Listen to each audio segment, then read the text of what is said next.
Hallo liebe Freunde der Füße, heute geht es ein bisschen um den Verkauf. Müssen wir Podologen etwas verkaufen? Sollten wir was verkaufen? Naja, das ist jedem selbst überlassen, ob wir was verkaufen und was wir verkaufen. Muss man denn für das Produkt stehen? Naja, nicht wirklich, weil wenn man jetzt guckt, es gibt genug Leute, die einem was verkaufen und selbst bei dem Produkt nichts halten. Aber das muss ich für mich entscheiden. Ich stehe hinter meinen Produkten, ich weiß, dass die Produkte, die ich verkaufe, auch gut sind. Das rate ich auch euch, dass ihr ein Produkt findet, das Produkt, was ihr selbst auch gut findet. Ja, wo sind wir hier? Das hier ist meine Anmeldung und ihr seht, bei mir steht hier ziemlich viel. Hier vorne habe ich Kalender liegen, damit der Patient gucken kann, wann er wieder kommen kann. Desinfektionsmittel, ein bisschen Deko muss auch sein. Das Ganze soll ja hübsch aussehen. Dann habe ich hier noch solche Verkaufsdisplays, zu denen kommen wir später. Hier hinten habe ich meine Standardsortiment, was ich habe. Und da drüben sind so kleine Giveaways, die was ich bei den Gutscheinen mit reinmache. So, grundlegend ist, wenn man jetzt Ware verkauft, ist ja meistens bei der Behandlung, dass dann der Kunde fragt, hey, was kann ich denn nehmen für meine Füße? Natürlich solltet ihr vorher die Produkte kennen und auch eine Produktschulung mitgemacht haben. Das ist schon mal ein großer Vorteil. Verkaufstipp Nummer 1.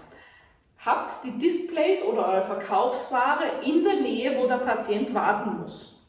Bei mir ist es so, wenn der Patient rauskommt aus der Behandlung, wartet er hier mal, ich gehe da mal die Kabine sauber machen. Und so lange wartet er hier. Und solange er hier wartet, dann kann er sich hier umgucken. Tester sind immer sehr beliebt, weil der Patient möchte ja testen, wie das Produkt wirkt oder wie es hilft, wie es sich anfühlt. Solche Displays gibt es zwei große Fehler, die ihr machen könnt. Einmal das Display so hinstellen, dass der Patient oder irgendwas dahinter hinstellen, ist auch nicht gut. Zum Beispiel so hinstellen, das heißt der Patient steht hier und sieht eigentlich nur die Seite. Das heißt die falsche Position ist auch schon mal blöd. So sieht der Patient mehr. So, welchen Fehler habe auch ich hier gemacht? Füllt das Display nie komplett auf. Das heißt, es sollte mindestens immer eine Creme fehlen. Warum soll eine Creme fehlen? Ganz ein einfacher Verkaufstrick. Dort, wo schon was fehlt, heißt es oder suggeriert es den Kunden, hey, das hat schon einer gekauft. Also, ich bin nicht der Erste, was das ausprobieren muss. Somit immer eins weglassen. Das habe ich auch bei meinen anderen Displays. Hier bei den Fußschäumen, da fehlen schon mehrere. Hier bei den Serum habe ich auch schon einige, was fehlen. Und ihr werdet sehen, wenn ihr ein Display habt, das ihr nicht komplett angefüllt habt, dass es einfach die Ware besser verkauft. Ist nur mein Verkaufstrick. Wenn ihr Ware in eurer Praxis anbietet, dann müsst ihr immer gucken, ist genug von dieser Ware da. Das ist ganz eine einfache Rechnung. Patient kauft zum Beispiel, ihr habt 5-mal Ware hier, 4 Patienten haben es schon gekauft und ich kann euch garantieren, dass das letzte innerhalb von einer Woche weggeht und danach gleich wieder einer kommt, der es haben will. Somit müsst ihr immer gucken, dass ihr 2 auf Lager habt und dann gleich nachbestellt. Somit geht euch die Ware nicht aus und ihr müsst den Patienten auch nicht vertrösten. Natürlich sollte man für die Ware, die man verkauft, auch Werbung machen. Ja, wie macht man jetzt Werbung? Nicht in der Zeitung, nein. Ich meine Werbung in der Praxis. Einfach ein Poster aufhängen an strategisch günstigen Punkten. Zum Beispiel hier in der Praxis, rechts oder links vom Patienten oder vor dem Patienten, dass er es sehen kann. Warum sollte man das machen? Ah ja, der Patient hat in der Regel so eine halbe, dreiviertel Stunde Zeit, um sich den ganzen Raum von oben bis unten anzugucken. Und wenn ihr dort natürlich Plakate hängen habt, dann lesen die Patienten auch. Wenn ihr diese Plakate auch regelmäßig ändert, das heißt, wenn jetzt der Hersteller ein neues Produkt hat im Sortiment oder wenn jetzt die Saison wechselt von Frühjahr auf Sommer, von Herbst auf Winter, immer den Saisonwechsel mitmachen und entsprechende Plakate aufhängen. Weil es kommt echt nicht gut, wenn ihr im Hochsommer ein Plakat vom Winter hängen habt. Ist jetzt nicht wirklich das Prickelnde. Hier zum Beispiel, diese Firma hat jetzt eine neue Handschäume. Gut, Patienten sehen das. Oh, die machen jetzt auch mit bei den Corona. Und somit habt ihr schon wieder den Beginn eines Verkaufsgesprächs. Natürlich müsst ihr vorher die Produktschulung mitgemacht haben, damit dass ihr dem Patienten auch etwas erzählen könnt über das Produkt. Und vorne an der Anmeldung habe ich ja gerade gezeigt, stehen die Tester. Da kann man auch, wenn jetzt da gerade eine Anamnese ist oder ihr müsst gerade die Kabine verlassen, kann man ja den Tester mal mitnehmen und kann sagen, hier Patient, guck mal, hier kannst du es mal ausprobieren oder man sprüht es ihm in die Hand und dann kann er ja schon mal das Ganze testen. Was solltet ihr noch machen im Behandlungsraum? Die Praxisware. Jeder, der Sachen hat zum Verkauf, hat auch Praxisware. Diese Praxisware ist ganz, ganz wichtig und auch entscheidend für euch. Denn wenn ihr nach der Behandlung das Produkt am Patienten anwendet, dann hat der Patient schon mal das Gefühl, oh, das fühlt sich toll an oder das riecht toll. Und der Patient hat einfach gleich dieses Aha-Erlebnis. Das Produkt ist so und es fühlt sich so an und es riecht so. Damit habt ihr schon wieder mal einen Pluspunkt beim Patienten gesammelt und könnt das Produkt besser an den Mann bringen. So, wie mache ich das Ganze jetzt, wenn ich mehrere Firmen in der Praxis habe? Gut, ich habe jetzt da insgesamt 3 Firmen und habe nur von einer, hier steht noch ein zweites, also von 2 Firmen Plakate hängen. Ihr seht ja oder habt im ganzen Video gesehen, welche Firma meinen Hauptumsatz macht. Und die 2 anderen Firmen habe ich als Ersatz- oder Ergänzungsprodukte. Denn es gibt keine Firma, die was wirklich das ganze Spektrum, das wir haben, abdecken. Das heißt, wenn ihr euch mehrere Firmen reinholt, dann guckt einmal, ob ihr wirklich das ganze Sortiment von jeder Firma braucht oder ob ihr eine Hauptfirma habt, die ihr vertreibt und dann so 2, 3 Produkte von anderen Firmen. Ich habe zum Beispiel die Schäume, dann habe ich noch ein Nagelserum und ich habe noch eine ganz, ganz fettige Creme. Denn weder die eine Firma noch die andere Firma haben eine reine Fettcreme ohne irgendwelche Urea oder Salicylsäure oder sonstige Inhaltsstoffe. Somit müsst ihr halt variieren, was braucht ihr für eure Praxis. Wie gesagt, ich komme mit der Schaumfirma wunderbar zurecht, die anderen 2 Firmen sind ergänzend. Hier seht ihr, haben wir meinen Wartebereich. Und wieder strategisch Poster, einen Aufsteller für so kleine Handouts von umliegenden Firmen habe ich hier stehen. Und was habe ich hier noch? Noch ein Produkt. Dieses Produkt ist eins, das was eher sehr haptisch ist und wo der Patient eben selber gucken muss. Ich habe in der Praxis jetzt keine Zeit, dass ich das dem Patienten ausführlich erkläre. Darum liegt es hier bei mir im Warteraum.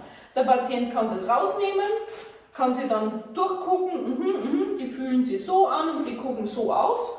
Und danach kann der Patient mir auch Fragen stellen, wenn wir jetzt Bedarf haben an diesem Produkt. Warum liegt es hier?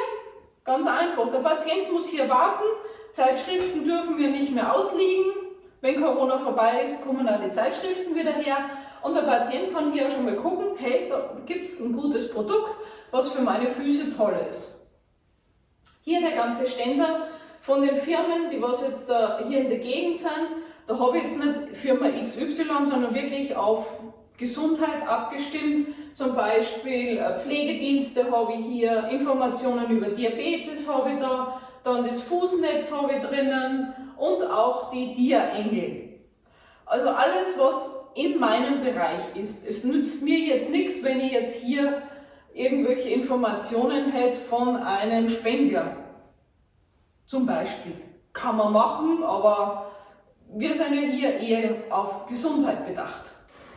Noch ein kleiner Verkaufstrick von mir, wenn ihr jetzt Patienten Gutscheine verkauft, sind ja die meisten dann, die haben so Gutscheine, die faltet man einmal so zusammen, faltet man so zusammen, hat da den Zettel drinnen oder ähnliches. Ich habe mir Gutscheine besorgt, die eine andere Form haben, aus einem ganz praktischen Grund eigentlich. Das sind so kleine Etui-Täschchen und die macht man dann zusammen.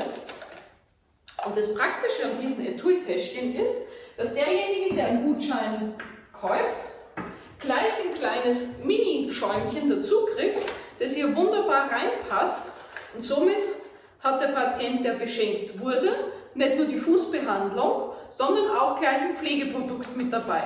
Das heißt, wenn er zur Behandlung kommt und ihm das Produkt gefallen hat, dann kann er natürlich gleich ein größeres Produkt kaufen. Auch wieder tolle Verkaufsstrategie, oder? Es stellt sich ja oft die Frage, muss man denn Geschenke für die Patienten besorgen haben?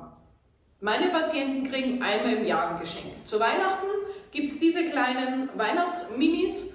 Finde ich eine sehr gute Sache, und zwar verkaufstechnisch auch schon wieder mal gut, denn es kriegt jeder Patient, der kommt, egal ob er bei mir schon mal einen Schaum gekauft hat oder nicht, kriegt einen Schaum mit. Warum mache ich das?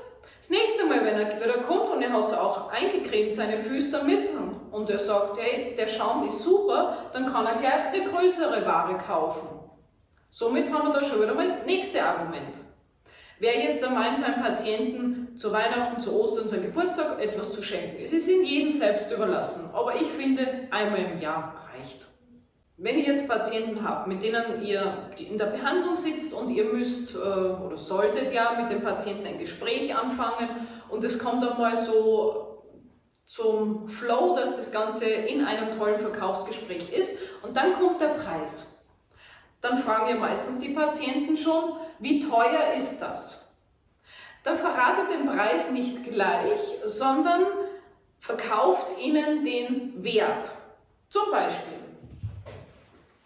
ich habe jetzt dieses Produkt kostet 11,95 €. Sagen wir mal, das ist ein Patient, der hat nicht viel Geld und er fragt dann gleich um einen Preis. Dann sage ich ihm nicht, das kostet 11,95 €, dann sage ich zu ihm, Sie kommen mit einer Dose über 3 Monate aus, wenn Sie jeden Tag eine Walnussgröße auf jeden Fuß machen. So, was geht jetzt im Kopf des Kunden ab? Hey, ich komme mit der Dose komme ich 3 Monate aus, das heißt, ich brauche in 3 Monaten erst wieder neue kaufen. Und wenn er dann nochmal um einen Preis fragt, dann kann ich aber sagen, es kostet 11,95 €. Und dann sage ich dann wieder dazu, aber Ihre Füße werden dann toll gepflegt und wir haben dann mit der Hornhaut auch nicht mehr solche Probleme. Und hier haben wir jetzt zum Beispiel den Duft Limette, Minze, der ist für den Sommer, also nee, wir haben Winter, egal. Und da könnt ihr einfach dem Patienten dann den Vorteil des Produktes verkaufen. Ist immerhin besser, als wenn der Patient fragt, hey, wie viel kostet es? 11,95 €. Ist mir zu teuer, nehme ich nicht. Das ist dann meistens die Schlussfolgerung. Aber wenn ihr ihm das so schön erklärt, immer mit dem Nutzen für den Patienten, dann wird es was. Ich hoffe, die kleine Verkaufsanregung, was ich euch jetzt gezeigt habe, hat euch etwas weitergeholfen, wie ihr in der Praxis euren Umsatz an Produkten noch steigern könnt. Natürlich, wer jetzt da eine Kraft hat, die am Schreibtisch sitzt, die kann den ganzen Verkaufsprozess für euch übernehmen. Keine Frage. Aber in der Kabine drinnen müsst ihr das selber machen. Also beachtet die ganzen Vorschläge, die ich für euch habe, und auf gutes Verkaufen, und ihr werdet sehen, der Umsatz wird steigen. Wir sehen uns im nächsten Video. Auch so abonnieren, Glocke klicken, Kommentar da lassen, falls ich irgendwas vergessen habe. Okay, bis zum nächsten Video. Eure Andrea. Tschüss.